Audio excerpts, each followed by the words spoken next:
आता पुढची बातमी आहे वंचितच्या प्रवक्त्यांनी केलेल्या मोठ्या दाव्याची। सिद्धार्थ मोकळेंनी एक मोठा दावा केला, त्यामुळे राजकीय वर्तुळात खळबळ उडालेली आहे। शिवसेना ठाकरे गट आणि भाजपमध्ये चर्चा झाल्याचा दावा वंचितच्या प्रवक्त्यांनी केलेला आहे। 25 जुलैला खासदार संजय राऊत हे दिल्लीत भाजप अध्यक्ष नड्डांना भेटले असा दावा देखील त्यांनी केलेला आहे। 5 ऑगस्टला फडणवीस मातोश्रीवर ठाकरेंना भेटले असं देखील त्यांनी म्हटलेलं आहे। वंचितचे प्रवक्ते सिद्धार्थ मोकळेंचा हा दावा आहे।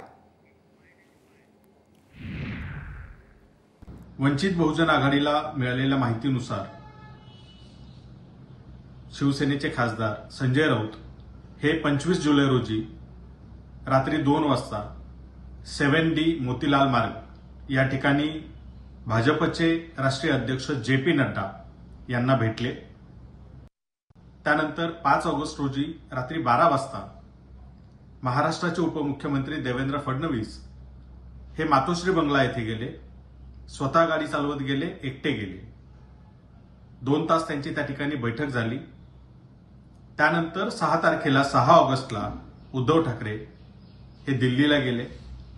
जाताना सोबत कोण कोण होतं आणि दिल्लीत जाऊन कुणाकुणाच्या भेटीगाठी झाल्या आणि काय ठरलं हे यांनी जनतेला सांगावं